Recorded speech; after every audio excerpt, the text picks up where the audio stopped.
Hello and welcome to the Green Machine Live, your Irish football news and nostalgia where you, the fans, can have your say. Lots to discuss on tonight's shows. We bring you the latest updates from another dramatic week in Irish football and a promising weekend for our boys in green from across the water. Lads, how's it going? Welcome to another week, another resignation, another Calma a doubt a goal, I suppose. We'll talk about that later on. Why'd you bring it All up? right. Well, he actually, before he came on live, he's actually, you see the Dowdy shirt in the background, that actually wasn't there initially. So he was like, I'm going to put it up. Got it out from under my pillow. Yeah, All right. There's a bend. TMI. There's a bend, Martin, does it? Did you have to, to stick it up there? Did you have to bang it up the table a few times, did you? Who are? There goes another. That'd be another complaint from YouTube, I'd say. We'll have loads of this stage. Yeah. But speaking of which, hopefully you're joining us on our new YouTube channel.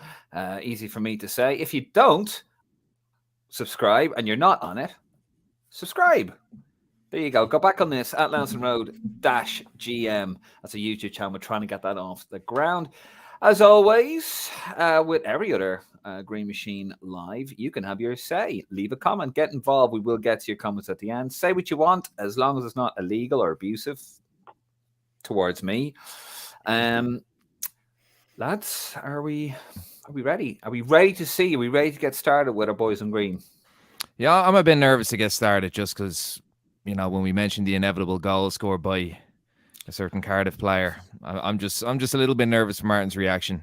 Just keep the hands on the desk, please, Martin. Keep the hands on the desk. I think the camera's at the right angle there, to be honest with you, Nick. Yeah, it is. It's kind of in his favor, isn't it? Nobody wants to see that. No. Right. Well, some people might. Maybe Mrs. Prendick. No, it's getting too deep. We said we cut out the in jokes, and here we are. We keep doing it. God. Right, that's it. Executive decision. We're moving on to boys in green.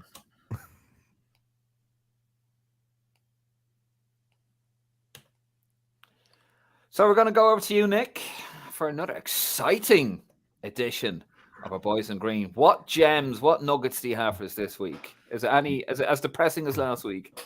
Oh no, it's been a good couple of weeks. The one thing I'd say, lads, we've always got a goal or an assist to report. Apart from that week where we had to just go on about clean sheets, didn't we? But just to start off, so Premier League, Evan Ferguson, as most of us know, he got an assist for Brighton. They beat Liverpool 3-0.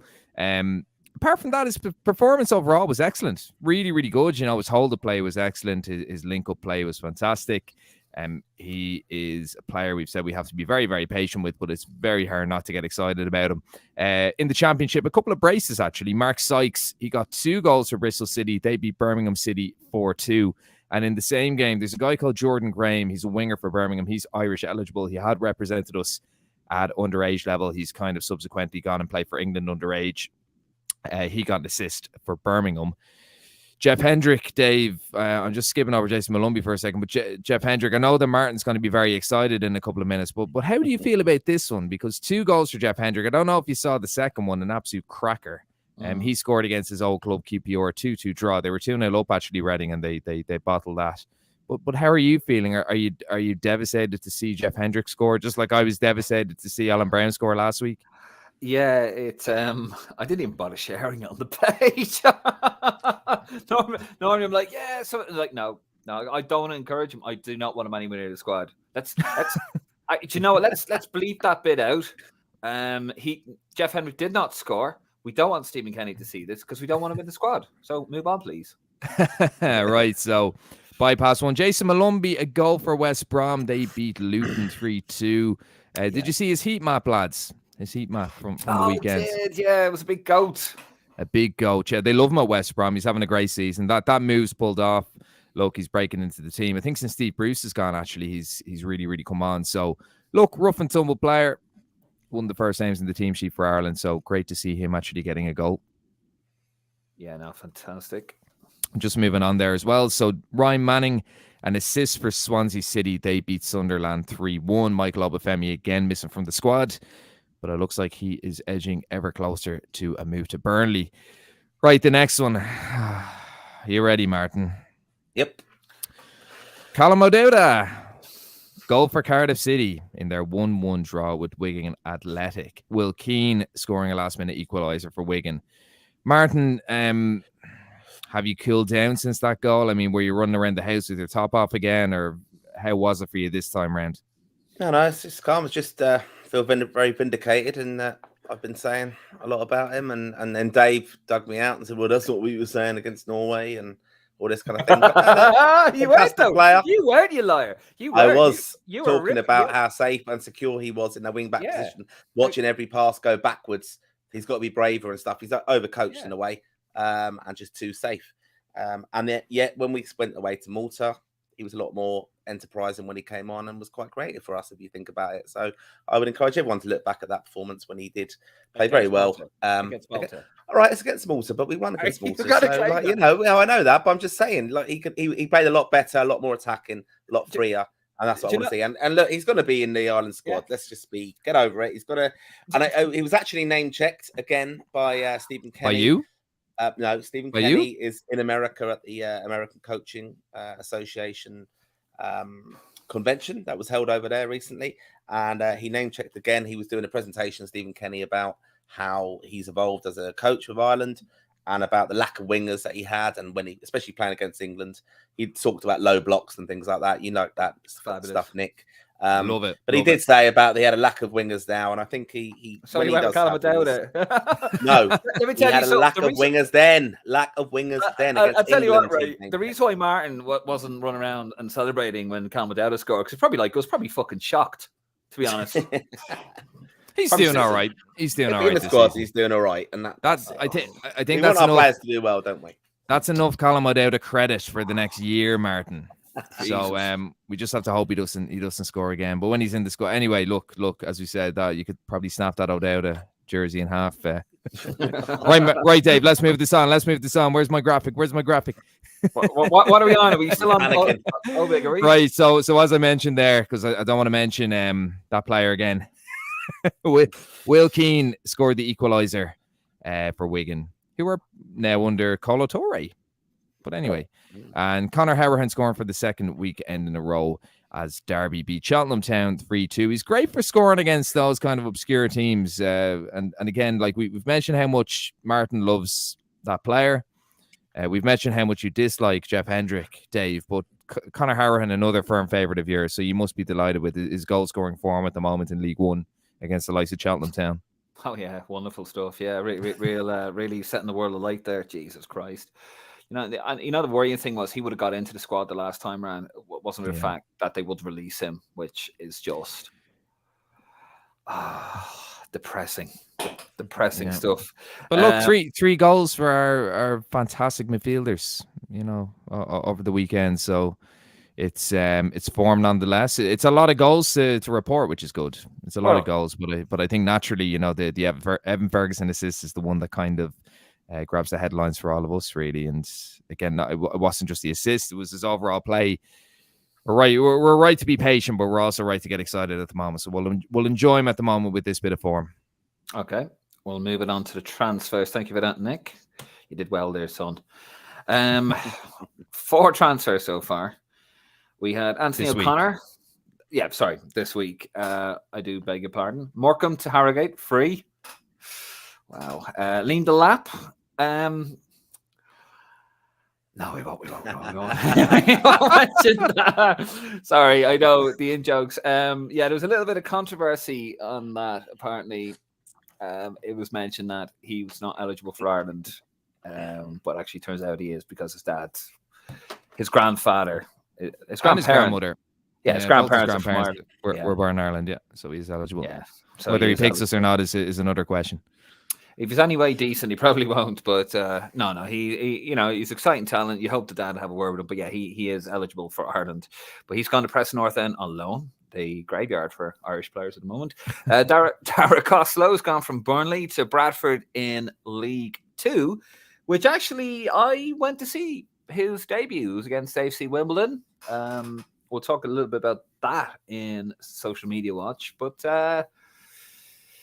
he was hauled off after 59 minutes. I don't see, from watching that game yesterday, I do not see the merit in sending him to League 2. It is not a good signing for him I don't care what anyone says. The movement is just, it makes Colin McDowell look like Lionel Messi. It was so bad. There's no movement in it. They're so static, because I was literally in the front row and I was watching it, and they're just standing still and then playing it. There's no movement at all to it. So he didn't get a lot of opportunities, to be fair. It was a boring 0-0 game. It was really bad, actually. And Mark Hughes is with Bradford, isn't he? Jesus, is he? Yeah. God. You were there. You tell us. I was on the other side of the ground from the dugout. Yeah, it was just, I didn't get a match program, actually. It's not like me, but yeah, I don't think it's a good move from whatsoever.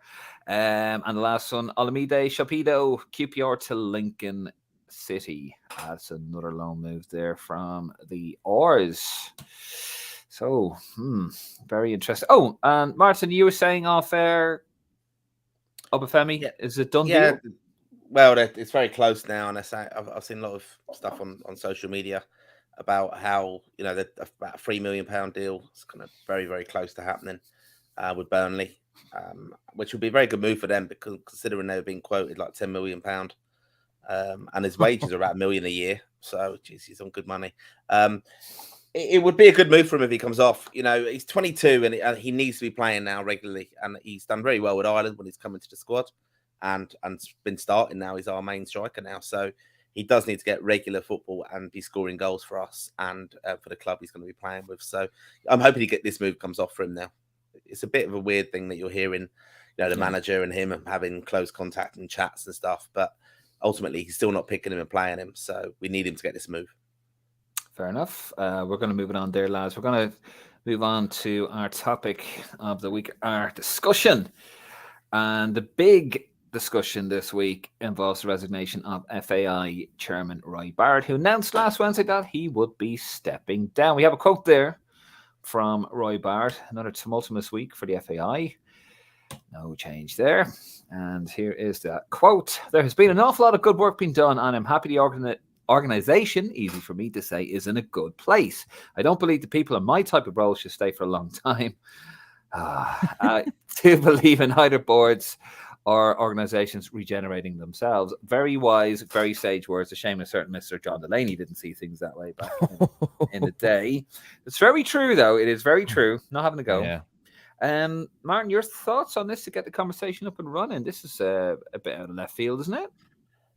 I think it's a very kind of commendable gesture from him, really. He's done it for the reasons that the FAI need to fulfill a criteria of having a more diverse board.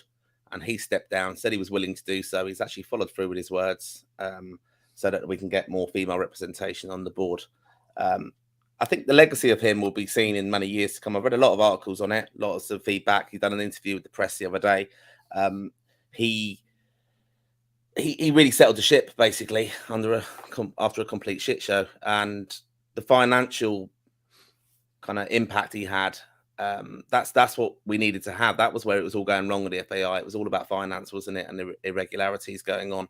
And he had that background, not necessarily a footballing background, but more the business acumen. And he's done a fantastic job doing that, really, setting it in. You know, we've brought in Jonathan Hill, who has been brought in for the commercial reasons, basically, and he's yet to deliver on that, to be honest. He's not brought in a sponsor yet. We've still not got the kit supplier announced. But I think Roy Barrett's done a fantastic job overall, that he settled a very uneasy relationship within the FAI, lots of unhappiness within staff. Morale was very, very low as well. You got to remember as well, he had to deal with kind of a bit of a mini coup took place, didn't it, at one stage, with like Niall Quinn being in there and different people putting forward, you know, policies and viewpoints of how the FAI should develop. I think he's done very, very well with that. We still have the debt problem, of course.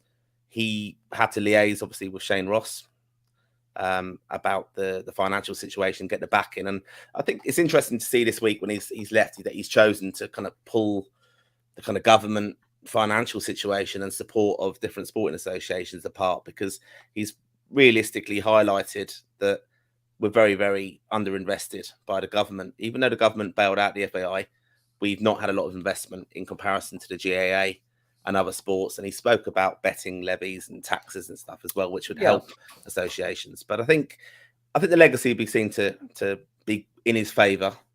after all, and not actually from a footballing perspective.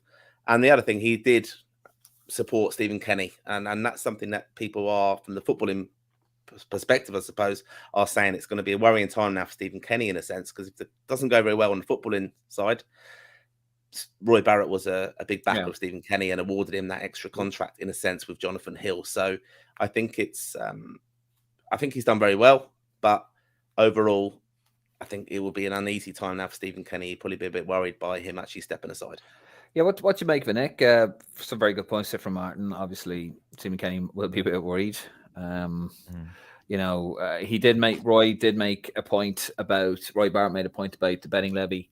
You know, I mean, let's be honest, probably more people, or just as many people, bet on football in Ireland as they do on horse racing. That's an old kind of traditional attitude, isn't it? Really probably needs to change, to be honest. Yeah. No, and I mean, looking at the funding, and I mean, I think it was since 2000, and the funding the GAA have gotten is nearly 10 times the amount. It's not quite that much, but I mean, it's a huge amount, and even the rugby. The thing with the GAA, and I don't want to go off topic here, but I mean, the thing with the GAA is it's part of our culture. It's very, very integral to Irish society. But I mean, I think we do fall into this kind of, and a lot of people will disagree with me on this. I think we do fall into this kind of trap where representing your parish holds more weight than representing your country in Ireland. And that's something I've never really been able to wrap my head around, maybe because, you know, I didn't play Gaelic football for very long. I only played it as a kid, and maybe that's just something I can't wrap my head around. And Barrett has rightly kind of called out the FAI, because if you look at the World Cup, if you look at the commercial success that being at an international tournament can bring, it does make sense to invest in that. Initially, when I saw the news, and I said this to you guys during the week, and I'm sure it's okay to say this, I thought this has something to do with the Jacko Sport contract being torn up. I honestly did, because Roy Barrett was kind of integral in that. And I mean, Jacko, I suppose, were taken to task because they owed a ridiculous amount of money to you know, I suppose, and having a contract with an organization that is funded by the taxpayer. I think that was huge, and I think Barrett was very, very brave to take them to task, given the fact that the FAI has, I suppose, turned a blind eye to a lot of, say, friends of the association. And I know that they were exploring legal action, weren't they? And I thought maybe this was Barrett's out. I think it's transpired in the last few days that isn't the case, but you never know. There's something in the back of my mind that thinks that might bear its head again. But as you said, Martin, really well, Barrett as short a time he was here, his legacy will be seen. He set us up quite nicely, I think. Okay, that's fair enough. So positive thing to say about outgoing FAI chairman Roy Barrett. Thanks for that, lads. We're going to move it on to social media. This is my favorite part of the week, social media watch. And speaking of outgoing, or I suppose former managers as well, you had a little bit of interaction. Who was it? Which one of you was on the Green Machine? I'll put it on. That was that was me a long time ago. Geez, the 7th of December. So basically, because there's a couple of us on that look after the Twitter. I put all the sensible kind of useful stuff on. Martin sprouts the nonsense about Marcus Rashford and all that kind of crack, you know. So was that? Yeah, what the work class? No, that was most definitely me. But yeah, there's a couple of us over, but there was a Q&A with Martin O'Neill. This is part of his book launch and part of him joining Twitter. And I'd asked the question, because this is something that's always of interest to me. Just for any of the audio listeners, I have put down, "Hi Martin, congrats on the new book." Not that I'm gonna read it.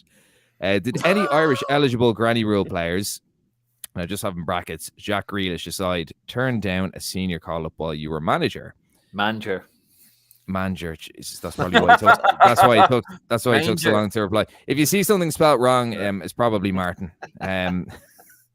So Martin O'Neill replied a couple of days ago. So other than Jack Grealish and Declan Rice, no other player I can think of declined a call-up for the Republic of Ireland when I was manager. And now, we posted that. We retweeted and then we posted on our socials, and a lot of people were saying, Not sure about that. And they were kind of saying, well, I'm sure there's a lot that did, but not publicly. Like, I know there were a few kind of, let's say, some default ones, like Curtis Davies.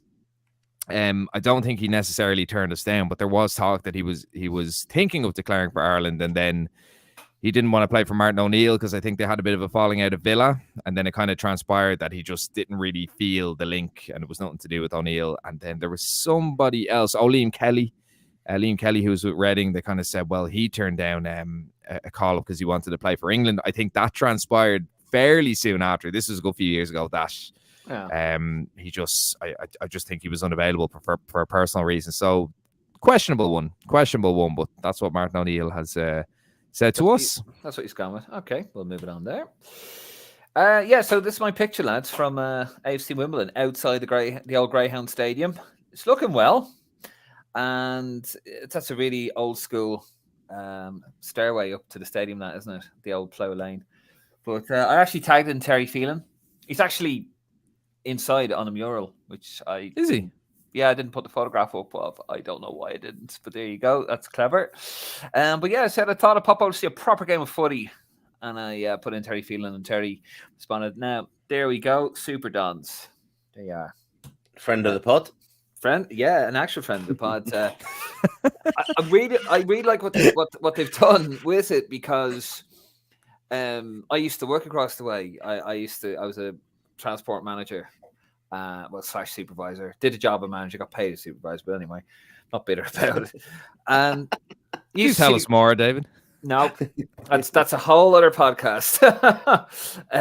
But anyway, and I remember just like they had the old Greyhound Stadium across the way, and they used to go into a gym that was on the grounds. It was a garage. It was a real dump. And they've been meaning to do for ages, Merton and Wandsworth Council, because it's literally on the border. And there was like a fraction of it on the Wandsworth side or something like that, and he couldn't get it built. But anyway, I've got it built. It looks great. Most of it's prefab, but you can actually see there's like a 3-tier stand across the way with all the boxes in it. But you can see that they're gonna eventually extend that around all the way like that when they get the higher attendance, and they hopefully move up the league. But they've been relegated, actually, which is quite a shame. But no, it's brilliant. It's happy to see it. That's cool. So just thought I'd put it out there. And one last one here, lads, a social media watch. I thought this was funny. It's nothing to do with Ireland in the slightest. But it's about Everton's woes. I love this. For those of you listening at home, from Odds Bible. And they've got 2 pictures of JB Redknapp on it. And it's like, bend it like Beckham. More like bend it like Ward Prowse. Haha. But no, seriously, I'm fucked. And the picture as well. Jamie Redknapp. Frank Lampard. Oh, Jesus. I really must stop masturbating. My eyes are gone. Yeah. Frank Lampard anyway. I thought it was funny. The still. I was in bed last night, not masturbating. And I was just looking at that when that is funny. Right. Putting it on there. So anyway. Sorry, Mrs. Prendergast. You have to apologize, David. You've got to bleep this out. Sorry, Mrs. Prendergast. Oh, Jesus. Just give her a warning. If you want to sponsor the show. Oh God. Right, let's get to the comments. It's been a slow all night tonight, actually, lads. I wonder why. Yeah, I probably knew he'd be on about. First comment on Garda Síochána. Daryl O'Connor. How's it going? Daryl on a YouTube channel. Happy New Year, lads. Missed you last week. Was out on the drink. Haha. That's not funny. Watch us every week. You got a phone. Watch us. How you doing, Daryl? You well? Longford Town Fan TV. How are you, lads? How you doing, Longford Town Fan TV? Easy for me to say again. Yeah, give these guys a follow if you're from that part of town, even if you're not. Longford Town Fan TV. Actually passed the stadium last week. Can't remember the name. It was Flanker Park. Can't remember the name of it now. But anyway, I passed it last week. I was going up to Ballina. That basically Longford Town Fan TV. That's Nick's shit way of saying hello and welcome to the pod. Can't remember the name of your ground, but I went past it somewhere as I drove to get out of Longford. There you are. And he also says on the YouTube channel, Hendrick playing good lately, apparently. Shh, don't say it. Don't say it too loud. We don't want Stephen Kenny to hear. Darrell O'Connor again. Don't need to keep going on about the Castori deal, but I was told it was to be announced end of December, January. Can we have optimism that it fell through? Yeah, still no word in it, lads. I haven't heard anything. No, this was to be announced. It was very much pending news and breaking news. Some of the supporters clubs I know are liaising with the FAI on some events coming up, and very much in line where the sponsors being announced and being part of these events. But no news yet. It was leaked at the AGM. The other thing is the AGM, that was a complete farce recently and was postponed midpoint basically. Is being arranged for next week. So whether they announce it to deal at the AGM on the 21st of January remains to be seen. But that may be why we don't know yet. Hopefully not. I hope you are right, Darrell. I hope it has fallen bloody through. Irish football blog. Irish football blog. Kieran Boyle. Hello, Kieran Boyle. Over in sunny Florida. Lads, the NFL playoffs are on, and he doesn't mean the National Football League. Well, he does, just not the Gaelic one. You know what I mean. He's on a Facebook channel. Some amount of cracking jerseys on display, and no sign of that Castori shite. Hashtag away to Jesus with Castori. I would just mention it there, actually. Hopefully there isn't. Hopefully go back to Adidas. That's it, really. Very quiet night tonight, lads. What's going on? Where are they? Where are all the... I've got my Dickie bow on. He's got his Jack. If you put a UV light on it, Jackson Pollock, Callum O'Dowd shirt over there. Yeah. Fucking hell. No, it has been a bit of a kind of quiet week in a sense, hasn't it? So, but well, it's only early days into the new year. We've got lots of games to look forward to as well. Tickets should be out. I think I've heard that tickets are going on sale, general sale for the France game next week. They're expecting to announce.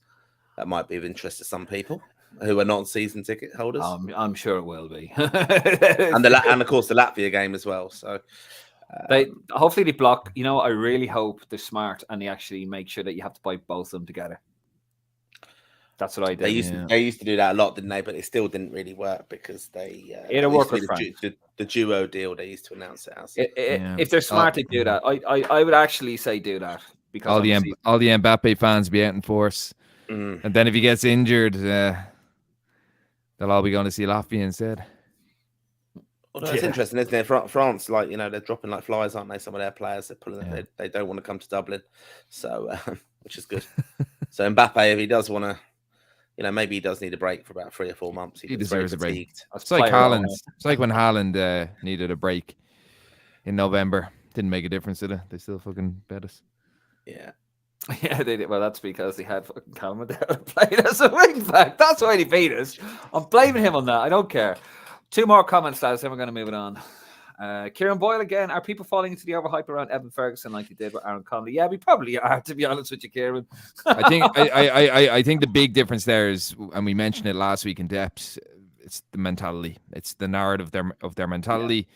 The guidance Ferguson is getting. I don't know what guidance Connolly is getting off the pitch, but you can kind of work it out for yourself through different social media posts and I suppose false promises. Yeah, he came on kind of an hour in. Came in about an hour in, and yeah, but sorry, the other thing is with Ferguson. Look, his dad Barry, ex-pro, did quite well for himself. I think, the mentality and the guidance aspect is huge. Chalk and cheese. No, 100%. Darrell O'Connor on the YouTube channel. Are you going to the Chris dinner dance, lads? I am. That's in March. I'll be there. Nick, you're going to be there as well? Of course. Martin? Yeah, I'll be there. This is just for people who kind of let people know what this is about. This is the Confederation of Supporters Clubs 10-year anniversary dinner. They're holding it in Dublin. Lots of details will be coming out over the next week or so on how to buy tickets for that. But yeah, expecting a good guest list, ourselves included, and obviously some ex-players, current players, some of the women's players, a few legends be around there as well. Again, us included. And it should be a really good night. They've got a full lineup to be announced soon, but yeah, really good. It was brilliant a couple of years ago when they managed to do it, and it's the first one for a long time, so it should be very, very good. It was last one they had Alan McLaughlin on it, may rest in peace. They had Mick came in. Do you remember Mick brought Darren Randolph, Seamus Coleman, and it was after Liverpool won the Champions League. And I went up to Seamus Coleman, got a photograph. Don't know where the photograph is, but I had a photograph saying, it's like, Seamus shook his hand. I'm a Liverpool, well, I was a Liverpool fan at the time. And he said, oh, happy man. I was like, yep, yes, I am. And I doubt you are right now, Seamus, if you're watching this. Oh, dear. Going down. But yeah, anyway. And met Johnny Giles there as well. It was really amazing, actually, to meet Johnny Giles. So it's good fun. So if you can go, do go. Also, Martin, before we move on to the last segment, quiz. You want to talk to us about a quiz? Yeah, Risk London. I'm the club chairman of the Supporters Club in London. We've got our annual charity quiz night on the 27th of January in the Cladder Ring, Northwest London. Anyone who wants to come along, more than welcome. You don't have to be a member. Bring family and friends. We are doing it in aid of Skylarks, which is a charity that helps people who with young kids who have autism. So a very good, worthy cause. But yeah, it's always a good night. And come along, meet us. Some of the members of the supporters clubs will all be quite excited and I suppose looking forward to the games coming up. But yeah, it's a good social night. And yeah, some top prizes. We've got a signed Ireland shirt from the Scotland away game, Hampden, that we've got available as a raffle prize on the night as well.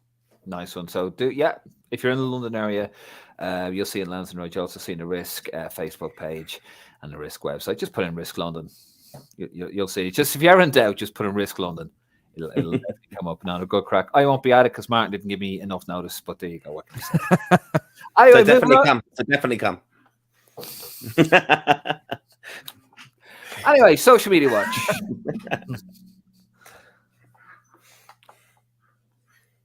I've done it again, haven't I? Yeah, you have. This week back in the day, I have one job.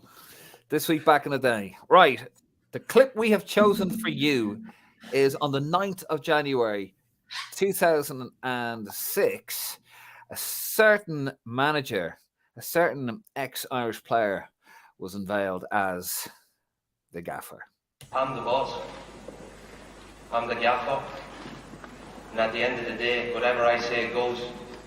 The buck stops with me.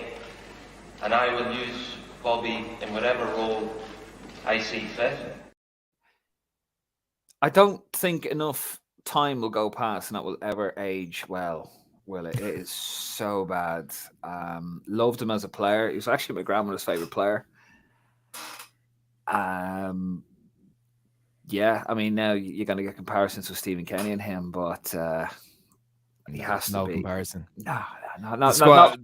We did a full we did a full series on stuff. No, we didn't. We did an episode. Look at it in the archives, Steve. It's only in it for a year, so we could only do it. We only did the one episode, but I think the recurring thing that we keep coming back to with Stan when the Stephen Kenny comparisons come in is that Stan had an unbelievable squad, a really, really good squad. He should never have been put in the position. I think anyone who's read Champagne football knows that Stan should never have been put in the position.